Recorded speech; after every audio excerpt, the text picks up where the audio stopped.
بسم اللہ الرحمن الرحیم۔ 5 وہ حدیثیں جن پر انسان اگر عمل کر لے گا تو وہ دنیا میں اور آخرت میں بھی کامیاب ہو جائے گا۔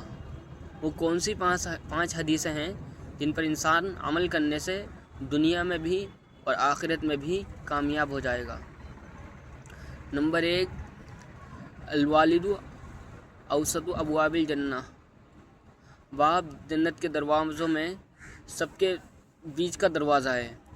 یعنی باپ جو ہے وہ جتنے بھی جنت میں دروازے بنے ہیں ان میں سے بیچ کا دروازہ ہے۔ اگر انسان اسی لحاظ سے اپنے باپ کی قدر کر لے، جیتے جی بھی اور آخرت میں مرنے کے بعد بھی، اصل قدر تو جیتے جی ہی ہوتی ہے، تو اللہ تعالیٰ اس کو دنیا میں بھی اور آخرت میں بھی کامیاب کر دے گا۔ یہ پہلی حدیث تھی جن پر انسان اگر عمل کرے گا تو دنیا میں بھی اور آخرت میں بھی کامیاب ہو جائے گا۔ اور دوسری حدیث وہ تھی، اس کا نام ہے ان خیارکم احاسنکم، تم میں بہترین شخص وہ ہے جس کے اخلاق اچھے ہوں۔ یہ نبی کی حدیث ہے جس میں آپ نے فرمایا ہے تم میں سب سے بہترین شخص وہ ہے جو اخلاق کے اعتبار سے اچھا ہو۔ اگر تم کسی شخص سے مل رہے ہو اور وہ تم سے بدتمیز اخلاق سے پیش آ رہا ہے، وہ تم میں بہترین شخص نہیں ہے، تم میں کا نیچے شخص ہے۔ اگر تم کسی سے مل رہے ہو، تمہیں کوئی ڈانٹ رہا ہے تو وہ تم میں کا بہترین شخص نہیں ہے بلکہ تم میں کا گھٹیا شخص ہے۔ تو ہمیں اپنے اخلاق کو بھی اچھا رکھنا چاہیے۔ اور تیسری حدیث وہ یہ تھی، من صمت نجا، جو خاموش رہ گیا وہ نجات پا گیا۔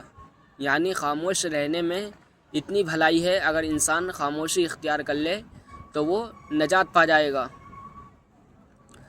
ایک انسان ہوتا ہے جو بارہا بولتا رہتا ہے، اس کے بار بار بولنے سے اس کی زبان سے کچھ ایسے الفاظ نکل جاتے ہیں جس کو نکلنے کے بعد اس کو بہت زیادہ پچھتاوا ہوتا ہے۔ وہ یہ سوچتا ہے کاش کہ میں ان الفاظوں کو نہیں بولتا۔ اور یہ الفاظ اس کی زبان سے کیوں نکلے؟ کیونکہ وہ زیادہ بولتا تھا۔ اگر کم بولتا تو اس کی زبان سے اس طریقے کے الفاظ ہی نہیں نکلتے۔ اب زیادہ بولتا ہے تو اس کی زبان سے اس طریقے کے الفاظ نکل گئے جس کی وجہ سے اس کو لوگوں کے سامنے شرمندگی اٹھانی پڑ رہی ہے، اس کو لوگوں کے سامنے برداشت کرنی پڑ رہی ہے۔ تو ہمیں اس طریقے کا خیال رکھنا چاہیے، سوچ سمجھ کر بولنا چاہیے۔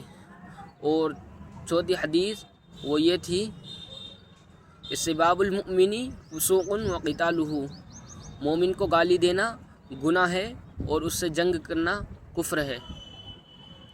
یعنی کوئی ایمان والا ہے، اگر کوئی شخص، تو اس کو گالی نہیں دے سکتے، اس کو گالی دینا توہین ہے، اس کو گالی دینا گناہ ہے اور اس سے جنگ کرنا کفر ہے۔ اگر کوئی شخص کسی مومن کو گالی دے تو وہ ہم میں سے نہیں ہے، وہ بہت برا شخص ہے، گنہگار ہے۔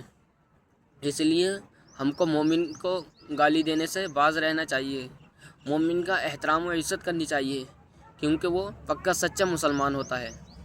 اس کے بعد بھی ہم اس کو گالی دے دیتے ہیں تو یہ ناجائز ہے اور گناہ کبیرہ ہے مومن کو گالی دینا۔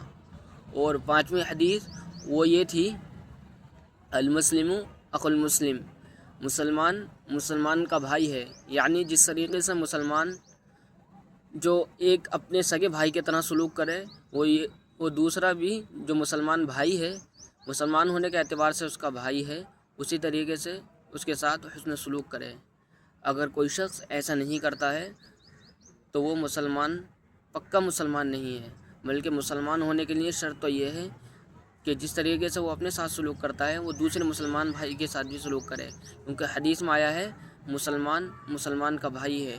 اگر کوئی شخص ایسا نہیں کرتا ہے تو وہ گنہگار ہوگا، کیونکہ اللہ تعالیٰ نے فرمایا ہے مسلمان کا بھائی ہے۔ اس لیے ہمیں ان باتوں پر بھی خیال رکھنا چاہیے۔ معلوم یہ ہوا کہ اگر ہم ان باتوں کو خیال میں رکھ کر دنیاوی زندگی گزاریں گے تو ہمیں انشاءاللہ آخرت میں بھی فائدہ ہوگا، اور دنیاوی زندگی میں تو ہوگا، اور آخرت میں دنیاوی زندگی کے مقابلے سے بھی زیادہ ہوگا۔ اللہ تعالیٰ سے دعا ہے کہ ہم سب کو ان باتوں پر عمل کرنے کی توفیق عطا فرمائے۔ ہم علینا